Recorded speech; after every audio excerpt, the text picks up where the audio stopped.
You went to college and got a degree in food service. What are you going to be able to do that pays more than $15 an hour with a degree in food service? This was a really good video that I wanted to highlight because it kind of underlines what I say about a lack of effort from some people. This whole thing with the job market. You got a very young person, so I'm gonna go kind of easy on her, I believe. Again, these genders, I don't know what's going on. I identify as a toucan anyway. I'm gonna go easy on her, but I gotta give some advice as to what you could do to improve the situation. So she's talking about not being able to find a job after graduating from college. She has a degree, she's been looking, but she's not been able to find a job. Let's watch. This is a real life testament of how the government is affecting a 22-year-old person living in Texas in the year of 2025. I have my degree. I have my degree in food service. I specifically chose that degree because I knew that everybody needs food. Pause. You went to college and got a degree in food service? I don't understand. If you're going to go to school for anything dealing with food, you should go to culinary school, become a chef, like an actual chef, like to cook everything. Food service is a degree in college. Why would you get that? If not culinary school, go to college for hospitality, run a hotel, stuff like that. Food service? Everybody needs food. There would always be a job in food service. I cannot find a job from my degree, because technically, getting into specifics, my degree is in baking and pastry, that pays more than $15 an hour. What are you going to be able to do that pays more than $15 an hour with a degree in food service? Baking pastries? We were doing that Old Country Buffet. Like, that was like a regular job that you might get paid minimum wage. Pastries? That's not a thing that generate a lot of money. When you were going for your degree, when you were planning your college career out, did you look at what jobs would be available in food service that pay you a certain amount of money? Or did your thought process stop at everybody got to eat food, I can do that degree, that'd be okay? I have seen dishwasher positions offering to pay more.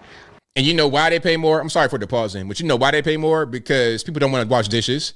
They don't want to do that dirty, nasty, smelly job. I did that for a long time. 5 years as a dishwasher. I did that. Paid my dues. You be on your feet all day. It stinks. You know, the smell back there is crazy. I can't even really describe it. The smell is crazy. Like, if you're not used to it, it'll kind of make you sick a little bit. So the smell, it's wet. You got to lift heavy objects. You got to be working. You got to work. It's not like just kind of standing at a cashier stand chilling. You got to work. And people like this don't want to do it. I have applied to nearly every food service related job in a 20-mile radius.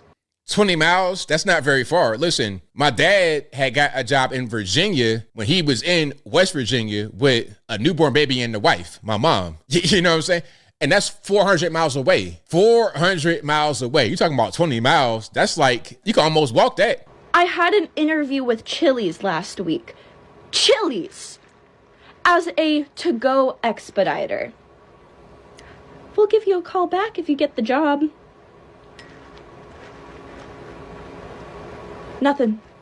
You are overqualified for that particular job. To work at Chili's, you don't need a degree from college. And nothing wrong working there, it's okay. But there's no college degree required to do that. You're overqualified. So when they hire you, they know already you're not going to be happy with the pay. You be complaining, not showing up. You're not going to be a good candidate. They need someone who is hungry enough to go do that and stay on the job and have a high turnover rate. You might last 1 week at Chili's, and they know that already from talking to you. No call back. Degree. I went to college.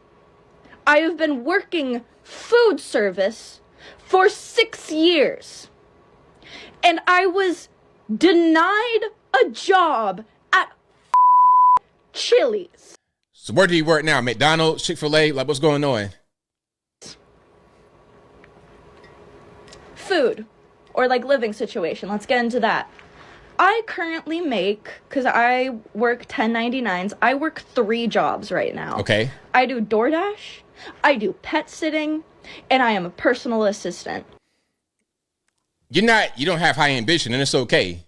You don't have high ambition. If you have low ambition, you're going to get paid at your level of ambition for the most part. DoorDash, house sitting, that's like little, little side gigs. That's not really any kind of job you have. And it's okay because it's not for everybody to work and have high ambition. Your education was low ambition. Food service, come on. You could have went culinary or you could hospitality and run a hotel or something like that. So the moral of the story is you're having a hard time being able to find a job because you don't have your sights really set high. You're trying to do an easy job and get paid a lot of money to do it. It don't really work like that. If you want to get paid a lot of money, you got to go hard. Do a harder job, a more skilled job. Food service, listen, they got the people in these restaurants, they don't speak no English at all. They're not really that skilled and they're able to do the job. When I worked as a dishwasher, they had people that just came home from prison in there. One lady had like a little bit of Downs. She was cool though. Shout out to her. She had a little bit of Downs. She was like half down. You understand what I'm saying? Anyway, people like that were in there, not college grads. That's not where you would go. You need to go to be a chef or start your own bake shop. If you know how to cook cookies and cakes and pies, start a bake shop or something like that. Anyway, what do y'all think? Should she reach higher, get better education? I think if she does that, she'll be able to make more money. Where you at right now, you have low ambition and you're gonna get paid a low amount of money. It's simple as that.